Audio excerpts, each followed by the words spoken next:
Well, hello everybody. I wanted to give you a quick update on the stupid things that have been happening lately because, I think you deserve to know. And especially for those of you who are not watching American news regularly, like normal people around the world, I have to catch you up on something, a little bit on the latest on the Trump shooting that you might want to know because I don't think you've heard about it in the mainstream news. And we'll start with something a little funny involving the Secret Service.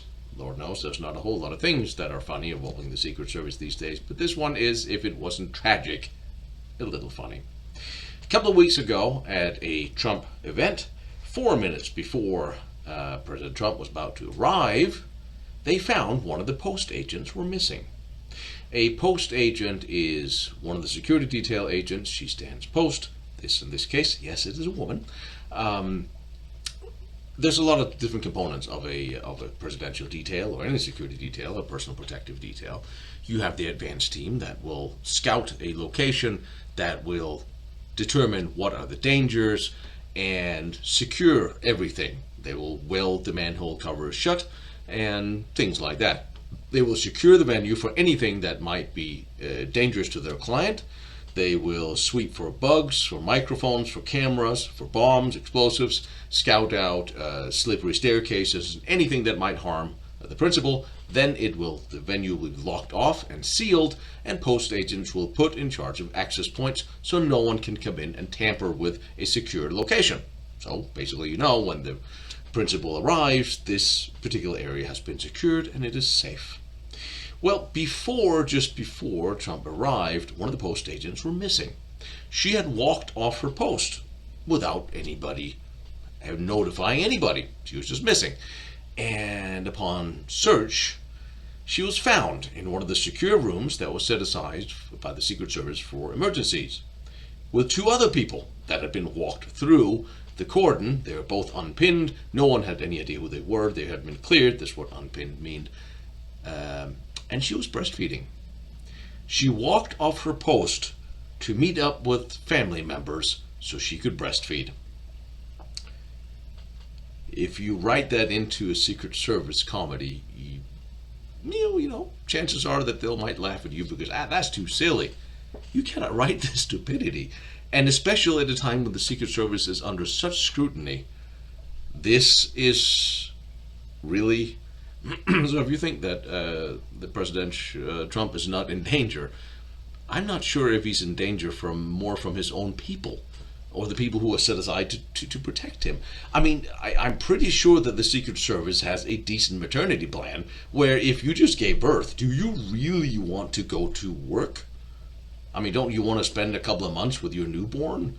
I can't even... You can make up your own jokes on this one. I would love it if you would and post them because it is kind of funny.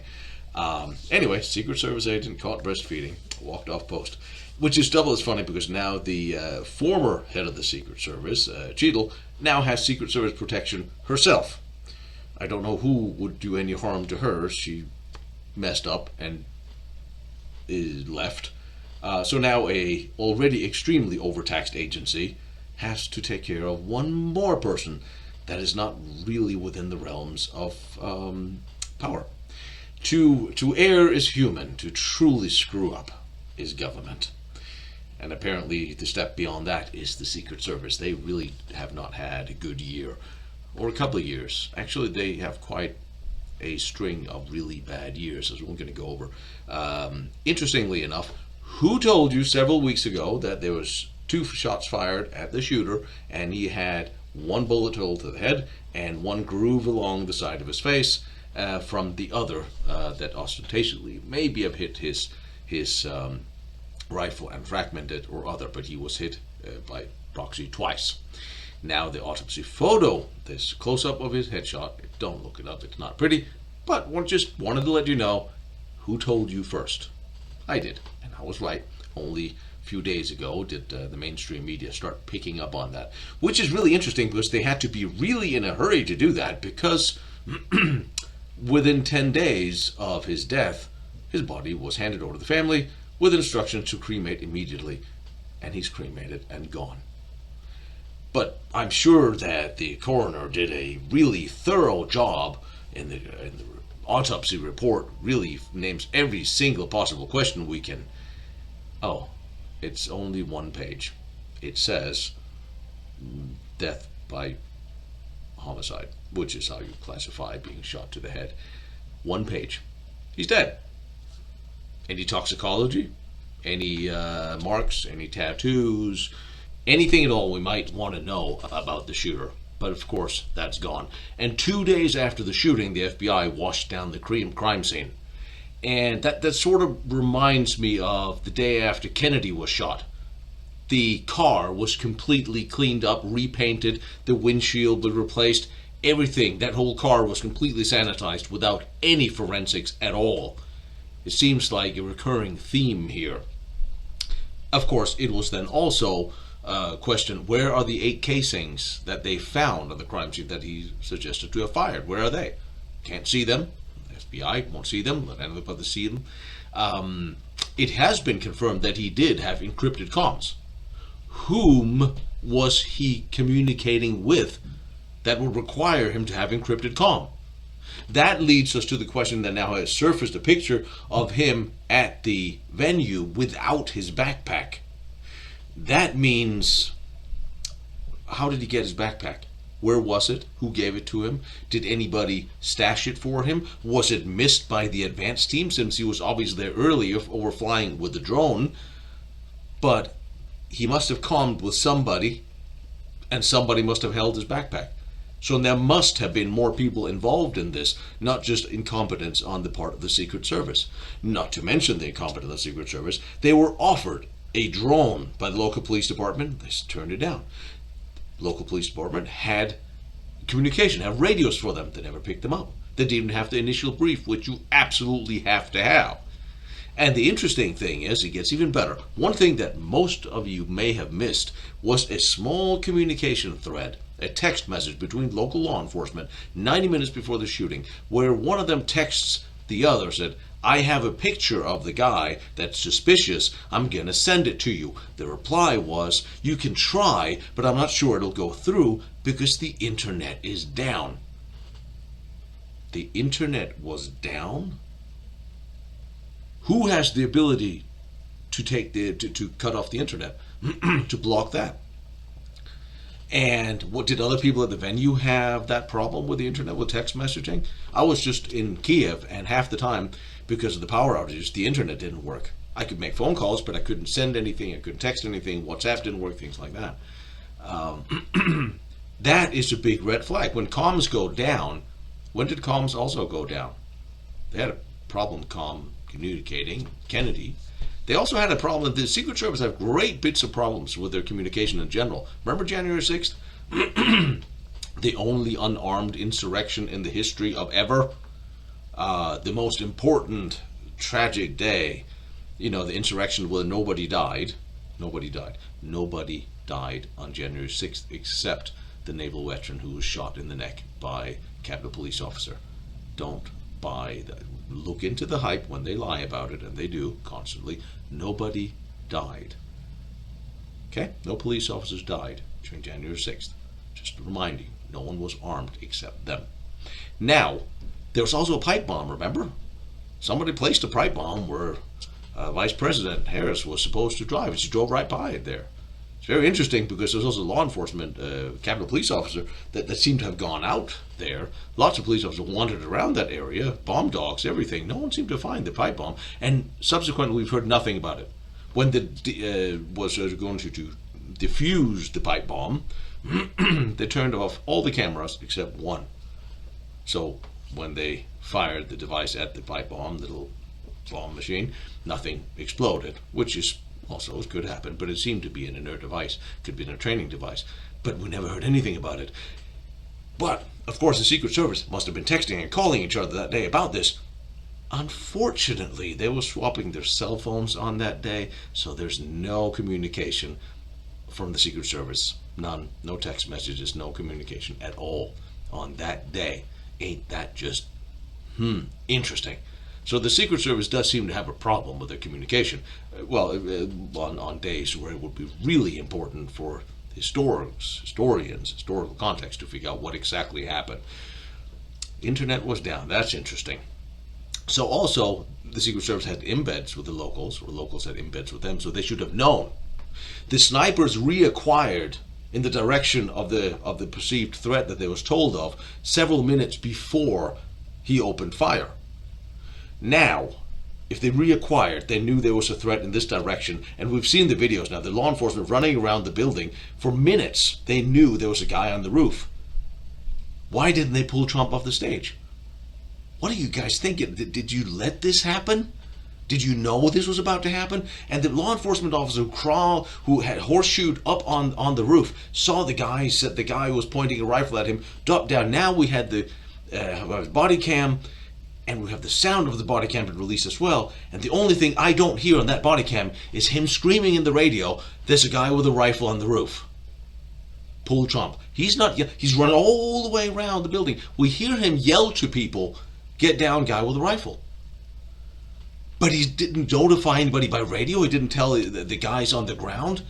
He didn't take the initiative, if he couldn't get a hold of anybody, if his comms were down, to take his firearm and put a couple of rounds in the ground, notifying people, here is a problem, so they could have gotten Trump off. I mean, I'm not going to be second guessing people how they behave under threat or duress, but we in the military and law enforcement have drilled initiative out of everybody, to the point where he sees a guy on the roof with a rifle and he doesn't yell and scream and make stink about it. He could, if he couldn't get a hold of anybody, pop a couple of rounds in the ground. Then everyone would know they would pull Trump before the shooting started. He had several minutes to warn and raise hell on the radio, pop flares, whatever. It is, I don't understand. This is completely inconceivable how this could have happened. But anyway, they put 5 agents on administrative leave, including the special agent in charge. But the mindset hasn't changed. It's still the same people. It's the same politics. It's just like with Harley Davidson. I kept telling you that just because they put up a phony apology, as long as the bad guys own the company, nothing's going to change. But anyway, just wanted to ask you some questions that you need to ask. I mean, there are so many things, but the internet going down on that day between officers, and that this was slowly building up, and no one was pulling the trigger and say, get Trump off the stage. No one was telling his close detail to get him off the stage. There's something really wrong here, and there's still more information to come out. That you see now, the press coverage is kind of fading away. People are trying to, the media, the mass media is trying to make it look the other direction. There's more here. There's a lot more here than just what you've been told and what you sort of comes out of the media. Now, seeing the mass media press coverage of this, it's completely misleading. There's something else here, and you need to pay attention to this. Pay attention to the little people who are actually doing the investigating here, and let's hope this doesn't happen again, because when it comes to drones, are you guys really ready for drone wars, for drone assassinations, for drone surveillance? I said, as you got back from Ukraine, the drone is the new thing. And everything, this shooter, the guy, he had a drone, he had a bomb, apparently, several explosive devices. And what you need to marry those two things, you can buy on eBay. When are we going to start seeing mass drone attacks? Is the Secret Service ready for this? Are there dudes with shotguns, literally with birdshot, ready to take out drones? Is there electronic counter surveillance, electronic countermeasures? Are there drone jammers? Do they have those? I mean, the Secret Service apparently is too busy breastfeeding. Did anybody actually, are you starting to think this? Because it's coming. There's a war going on where they're testing every bit of almost homemade weaponry that are killing infantrymen on the battlefield. How long do you think before drug gangs in this country or in Europe or assassinations are going to start taking place with this? And you say, oh, well, we're going to do no-fly zones. Yeah, you can unlock a drone. Come on. Don't be stupid. You countermeasures, you can pre-plan the flight route and attack route and pre-plan the attack, or like the Russians are doing, you can have little cables by flattened wires so they can't be jammed. These people who are protecting our VIPs need to start thinking about this, and the military need to start thinking about this too. Because if you see how you can chase individual infantrymen down in the trenches under the nets with a drone, that's terrifying. And that's a technology that's pretty much available to everybody here. So you better start thinking thoughts about these things. If you are on protective details and you have a high threat client, you need to start thinking about counter surveillance, drone counter surveillance, countermeasures. Dudes with shotguns. That's fortunate. That's as simple as it is. Anyway, that was a quick summary that I wanted to give you for a while. I have been sick, still have the flu for a couple of weeks, and lost my voice. I wanted to have done this last week because, you know, I love to get on here and say I told you so. And this is not just going to be about Trump and Harley and other things. I'm going to try, I just did an interview, a long talk with Joseph P. Farrell. We're going to break down a little bit about where this whole woke and agenda is coming from, the 2030 project, and things that are really coming for you, like geofencing in your new cars. Did you know if your new car, this is a regular car automotive channel, do you know if your new car have geofencing so they can shut it off and turn it off and decide where you can and cannot go? You may want to think about this, because that's another thing that is coming or is already here. But we'll get more into that when I get a little bit more of my voice back. You guys have a nice time. Talk to you later.